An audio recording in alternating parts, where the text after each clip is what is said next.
so I can understand what's going How on. many miles do you think they would travel in a day? Well, it's possible to travel 20 miles in a day because the average walking route with Mayo was 12 to 14 miles. And most of them could be done in 8 to 9 hours. So if you can walk 12 miles or 14 miles in 9 hours, 10 hours, you ought to be able to just about walk 20. But that's a good walk. At the end of 20 miles, you'd probably be tired. Yeah, but they walked everywhere. So Well, yeah, and they were used to it, but you're not walking on flat ground. One thing about Israel, when you get into Galilee, in the valley there by the Sea of Galilee, you got a lot of flat ground. But you still got very high hills. yeah. I mean, everywhere else in Israel is mountains. I mean, they're steep. And ain't nothing you ain't gonna run up them. That's for doggone sure. The sheep and all walking up and down them, and the shepherds walk up and down them. But it's a steep climb. Yeah. It's not like the Ozarks. If you ever been to the Ozarks, it's more like the Smokies. See, the Smokies, some of them get pretty steep. The Ozarks are so steep you can't walk up the Ozarks. Anyway, but in Israel, very mountainous territory. Nothing even, not a lot of flat ground out there at all. But anyway, it doesn't tell us what this nobleman was, what he did, who he was attached to. It doesn't give us any information about him. But he had a son who was sick in Capernaum. He evidently was pretty sick because he heard about Jesus and he went all the way to Cana to find him. It wasn't like going to the hospital right across the bayou. He might have been a donkey maybe. These people didn't have horses. Some people had horses with soldiers and kings and... Huh? Well, a nobleman meant he could have been the head of a synagogue or worked with the rabbi or something like that. But a nobleman of the government would not be in Capernaum. Yes, ma'am. People were not allowed to have horses, or they just could not. They were allowed to, but what would you do with a horse? Donkeys could carry a whole lot more weight. They were easy to deal with, they mean, but they were much more readily available. A horse costs a whole lot more money than a donkey in those days. It wasn't unusual for somebody to have 40 or 50 donkeys.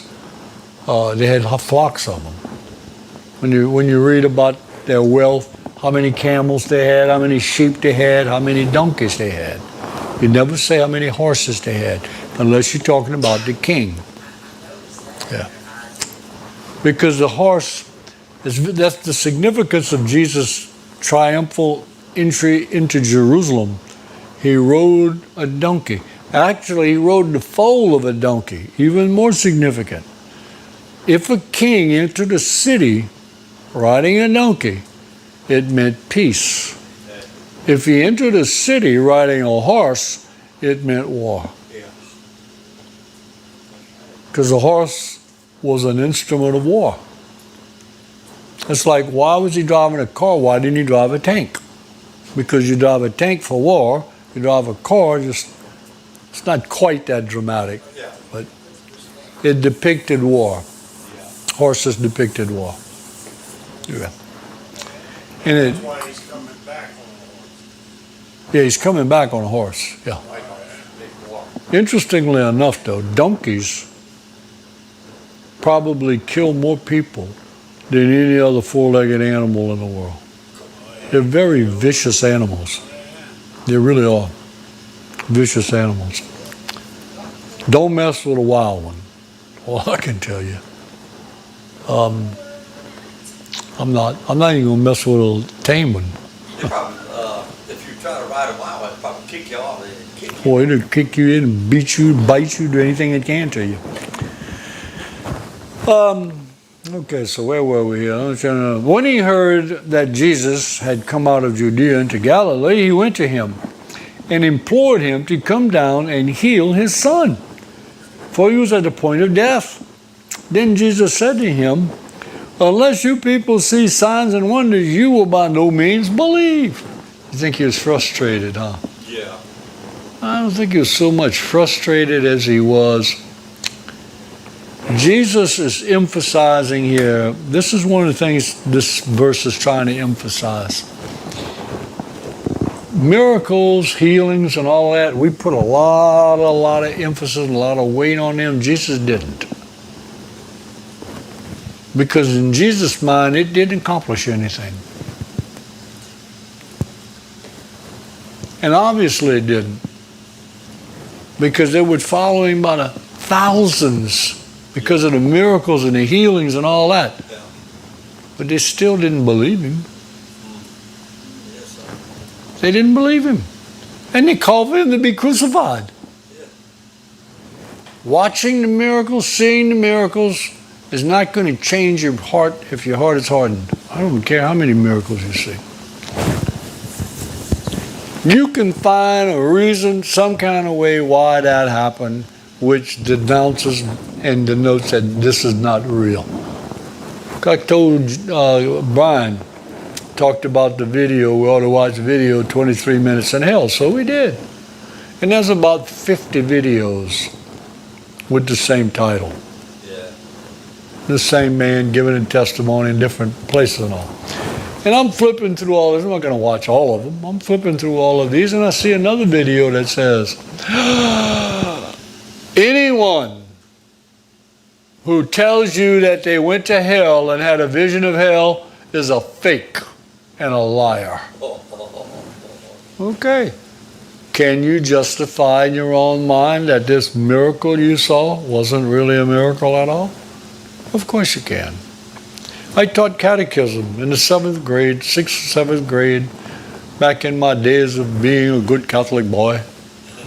And I was teaching my little kids right there at Koto Bible School, at Koto School. And we opened up our little catechism books and it said, and the east wind blew all that night and the water in the Sea of Reeds was pushed back and the Israelites crossed the Sea of Reeds.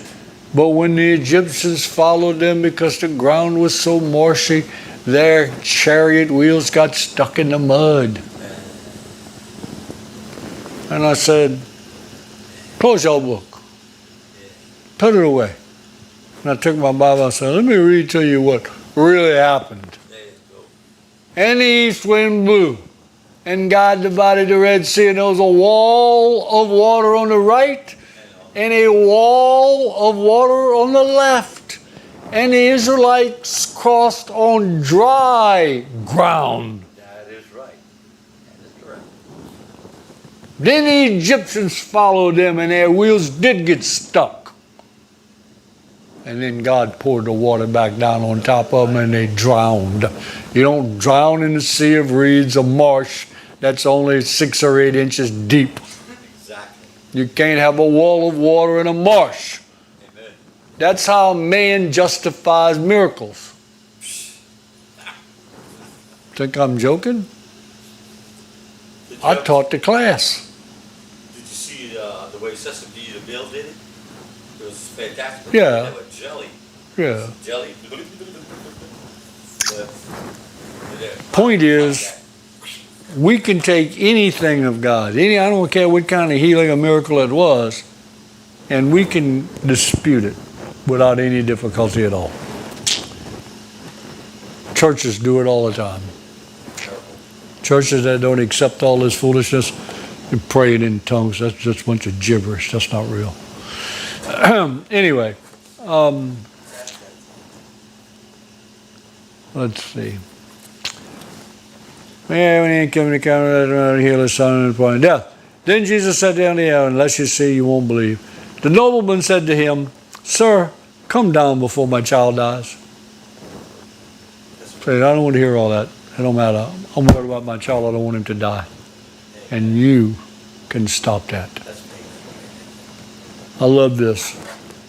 Jesus said to him, "Go your way. Go home. Your son lives."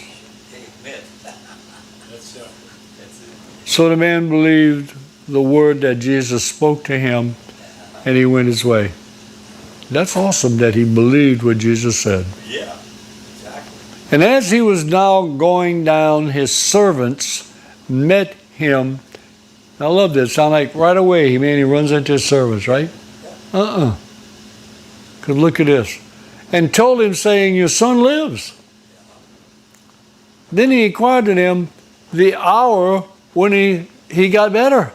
And he said to him, "Yesterday, at the 7th hour, the fever left him." That was at 1 o'clock in the afternoon yesterday.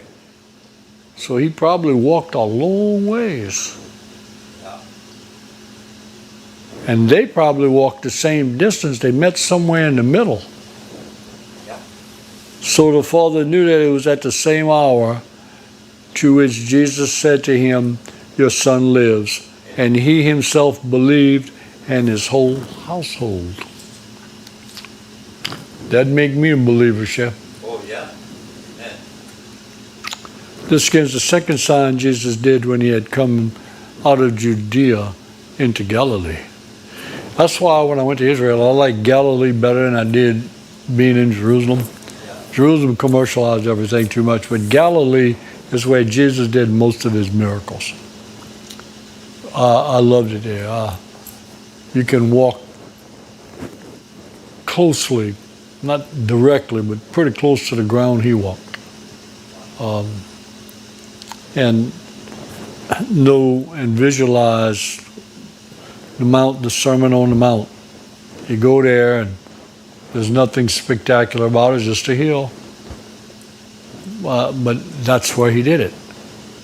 And I don't know, to me it has special meaning to me. I enjoyed Galilee.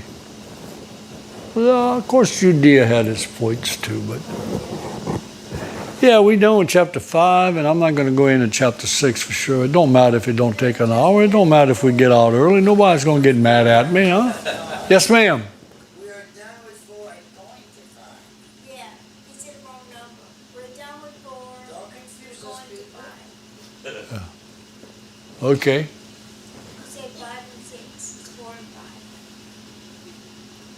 It's a It big doesn't matter. I'm not doing 6 tonight. Okay.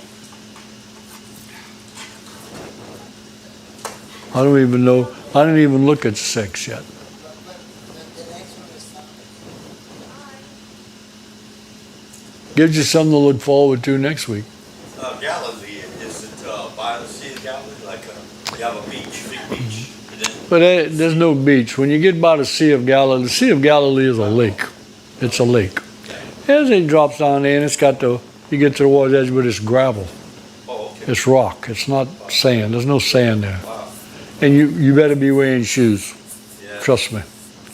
But you can stand on one side of the Sea of Galilee and see the towns on the other side. Now, the weather conditions sometimes, like when the seas got rough and they were. Yeah. Yeah, well, it's just like Lake Decad. Does it go through the mountains, range? Uh-uh. Yeah, like that? No. Yeah, if you're standing at the Sea of Galilee around Capernaum, one of those, and you're looking at Mount Hermon, the snows that melt up there, tributaries come down. That's where the Jordan River starts. And look, it's about that wide. We went out there where you could almost step across it. Oh, But the water was deep and moving. Crystal clear, beautiful water. Went up there around Philippi, Caesarea Philippi, and over there it was about this wide. They had little bridges across it. That's the Jordan River.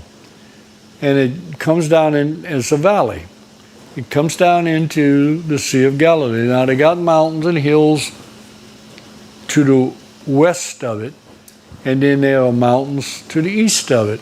That's where the Golan Heights are, to Syria. So it's a valley. And as you follow the Jordan River, it stays pretty well flat in the valley all the way to the Dead Sea. yeah. But if you go west or east, you're in mountains again. Yeah. and it was a marsh for the 6-Day War. All of that area was marshland. There wasn't anything there. When Israel took over, you can't find a square foot of ground anywhere that isn't growing something. It is the most fertile land. And I'm not talking about, little skinky looking plants. I'm talking about they produce fruit. You got citrus all over. Unbelievable. Everywhere you turn. Of course, Israel does wonders with water. Oh yeah. They reroute their water. And their irrigation systems are extraordinary. Everything they do is extraordinary if you really look into it. Y'all remember Chris with it coming from the planet Abdun, that thing on his head that he wore? That was developed, you don't remember that? He had that thing on his head that was supposed to stop his tumor from growing back or to shrink it. Chris Boudreaux. I thought you were talking about somebody in the Bible. No, Chris Boudreaux was wearing that thing. He called himself, he came from planet Abdun because the name of the thing was some Abdun something. It was invented by the Israelites. They're the ones that developed it. There are many, many, many medical breakthroughs that come from Israel. That was pretty. You don't hear a word about it. They never say anything to give them credit for it. It's like you bless Israel. Yeah. Yeah, Israel blesses the whole world, and the whole world hates them. But we pray for the whole world. They hate us. God loves the whole world, and they hate him. Yeah. You see, like the bottom of New Mexico, where the Lord's Ranch was? I found it fantastic because they put 2 wells, and it's on a mesa in New Mexico. And they grew almonds, they grew watermelon, they grew apples. And All you need is the water. yeah, water. Water is the key. That's why Israel is so fertile, because of their water. It was fantastic what they grew over there. Ta-da! Okay, Mr. Josh, I think we covered for tonight. Thank y'all for viewing, watching, and all that. One more question. Okay, when AM and PM start? When did AM and PM start? Well, the first hour is 6 o'clock in the morning. For the Jew, it was, yeah. So the 5th hour is the 24th hour? The 5th hour. Yeah, the hour before the 6th one. Antiberyllium. So that would be the 24th hour? No, that would have How been would they the, were referring to that 5th that would have hour? been the 11th hour. It started from 6 p.m. Yeah. Yeah, post-beryllium. The 12th hour would have been 6 a.m., which is the first hour for the day. The day started at 6 a.m. It ended at 6 p.m. The night started at 6 p.m. Actually, if you want to get it technical, the day started at 6 p.m. and ended at 6 a.m. Well, it went from 6 p.m. to 6 p.m. The 24 hours did, because the Sabbath starts on Friday at 6 p.m. For us, the Sabbath would start on Friday at midnight. Theirs doesn't start at midnight. The reason for that, if you want to know the reason for that, go back to the book of Genesis. And there was evening and morning the first day. And there was evening and morning the second day. God always put the evening first. That's when the day started. We start our day during the summer. We start our day, yeah, we do, but our day technically on our calendar and clock starts at midnight. But the Jew starts at 6 p.m. because we were staying in a motel in the Golan Heights, and we went out looking at the Golan Heights on Friday, and when we came, the motel was almost empty. When we came in about 6:30 that night, the place was packed out. And I asked Shmulik, I said, what happened? Is this a holiday or something? He said, it's the Sabbath. The Jews come to a motel and spend the Sabbath there because they can't cook and do all that. So they come and they know the Palestinians, they could care less. They'll cook for them and clean. So they come and sit down and they just relax and eat. I said, oh, I never thought about that. It is a Sabbath because it started at 6 p.m. But that ain't taking care of their maid serving and all that by going, letting them people do the labor for them. Well, it doesn't matter. They're not Jews. Hey, I don't care nothing about them. You got to understand, Manservant, or your the Jews feel the same way as the Muslims about infidels. You're not a Jew. You're just here for God's wrath to be poured out on you.